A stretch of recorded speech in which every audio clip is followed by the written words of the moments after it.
মিমি আর মিমির মামা হবে না, ভাই হবে না, বোন হবে? বোন।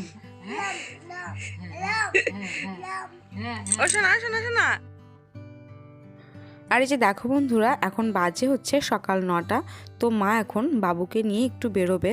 কোথায় যাবে বলো তো? বোনকে আনতে। বোন আছে এখন শ্বশুর বাড়িতে, তো বোনকে আনতে যাবে মা আর বাবু মিলে। এই যে দেখো ওরা রেডি হয়ে গেছে, তো বেরিয়েও পড়েছে। 2 মিনিট মতো হাঁটার পথ।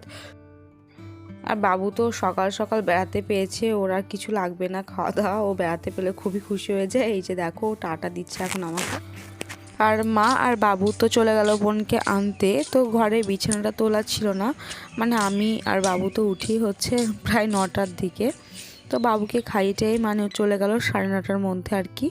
তার জন্য বিছানাটাকে মা গোছাতে পারেনি। আর আমি না এ বাড়িতে ধরো কিছুই কাজ করি না, শুধু এই বিছানাটাকে মাঝে মধ্যে তুলি। তো আজকে যেহেতু তোলা ছিল না, তার জন্যই বিছানাটাকে একটু গুছিয়ে নিচ্ছি, আর তার সঙ্গে তোমাদের সঙ্গে সেটা শেয়ারও করছি। আবার বিছানাটাকে তোলাটা না তোমাদের সঙ্গে শেয়ার করার জন্য আরও একটু মন লাগে বলতে পারো, নাহলে আর সেটাও করা যায় না, এরকমই পড়ে থাকতে হয়তো মা আবার এসে করতো। তো যাই হোক, মোটামুটি বিছানাটাকে গোছানো একটু কমপ্লিট করে নিয়ে এখন আমি জানালাটাকে খুলে দেবো, কারণ এটা দিয়ে বেশ ঘরটা আলোকীর্ণ হয়ে থাকে। তো চলে এলাম এবার ভালো করে বিছানাটাকে একটু টান টান করে পেতে নিতে চাদরটাকে, নাহলে খুবই মানে কেমন একটা ভাঁজ হয়ে থাকে। তো এখন তো মোটামুটি কেউই বিছানাতে উঠবো না, বিছানাটা একটু গোছানো থাকলে বেশ সুন্দর লাগবে ঘরটা, তার জন্যই।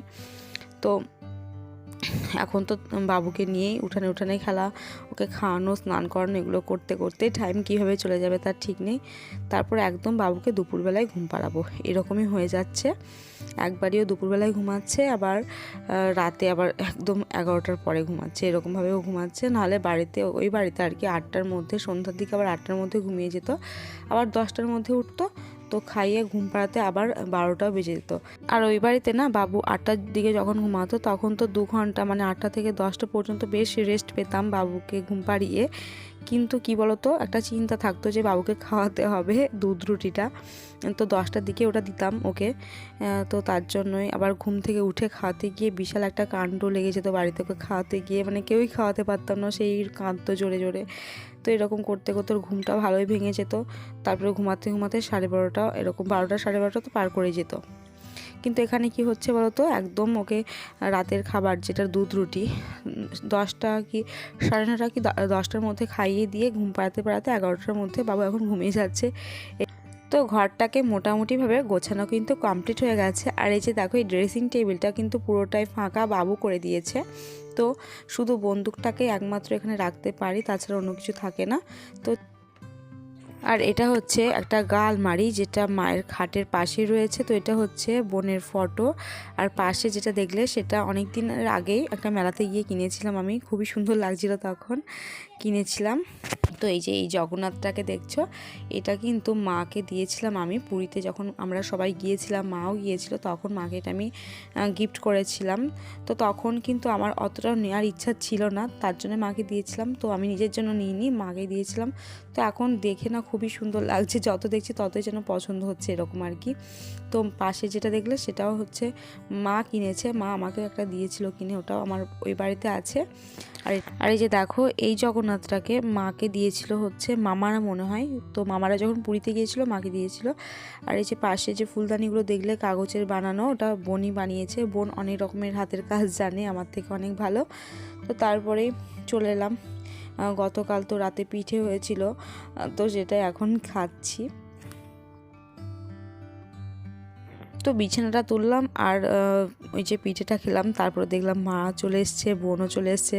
বোন অবশ্য রেডি হয়েছিল, তো মারা গিয়ে নিয়ে আসলো। আর এই যে দেখো, তারপরেই এই মধু বিক্রি করতে এসেছিলো, তো বাবুর জন্য একটু নিয়ে নিলাম। এই যে এতটা মধু দিয়েছে, প্রায় এই যে টিফিন কৌটোটার 1 কৌটো থেকে একটু কম দিয়েছে, হাফ কৌটো থেকে একটু বেশি। এই যে দেখো, তো এটা কিন্তু পুরোটাই 100 টাকা দাম নিয়েছে, তো অনেক ভালো, আবার এক্সট্রা একটু দিয়েও দিল। তো সত্যি গ্রামে, যখন গ্রামে বলছি মানে বাজারে কিনতে গেলে না খুবই অল্প দেয়, যেটা 100 গ্রামে মনে হয় 50 টাকা না 60 টাকা নেয় হয়তো। আর এখানে প্রায় 600 গ্রাম মতো দিল, তো 600 গ্রামে 100 টাকা নিল। তার জন্য একটু বেশি করে নিলাম। আর এই যে দেখো বাবু কিন্তু রোজ এই কাজটা করে। দাদু যখনই প্রণাম করে ঠাকুরকে তখনই বাবুও চলে যায় দাদুর সঙ্গে ঘন্টা বাজাতে। দাদু তো শুধু প্রণাম করে, বাবু চলে যায় ঘন্টা নিয়ে, ঘন্টা বাজায় পাশে। তো যাই হোক, তারপরে বাবুকে ঘুমটুম পাড়িয়ে রেখে চলে এলাম এই যে রং দিয়ে আলপনাগুলো করে নিতে। তো ঠাকুমা এই রঙগুলো কিনে এনেছে, বললো যে করে দিতে।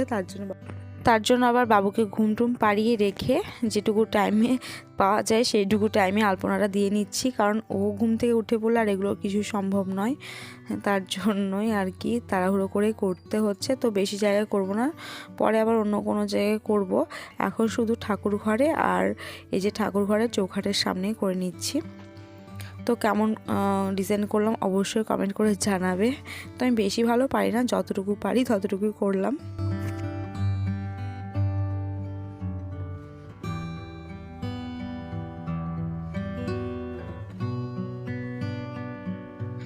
আর আজকে কিন্তু আমি অনেক দিন পরে এরকম ডিজাইন দিচ্ছি, তার জন্য আর কি হাতটা সরছে না।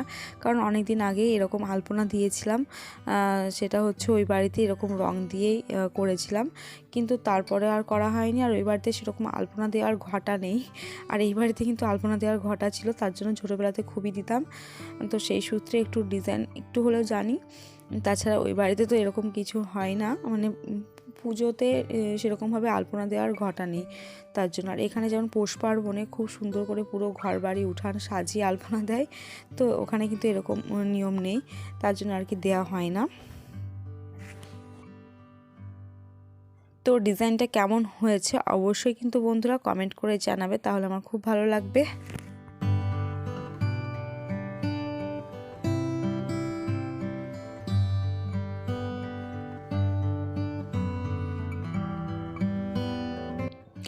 তো বন্ধুরা আজকের ভ্লগটা আমি এখানেই শেষ করলাম। দেখা হবে আবার পরের ভ্লগে। তোমরা ভালো থাকবে, সুস্থ থাকবে। আর আমার ভ্লগ ভিডিও তোমাদের যদি একটু ভালো লাগে তাহলে অবশ্যই যেন সেটা কমেন্ট করে জানাবে। তো চলো, টাটা।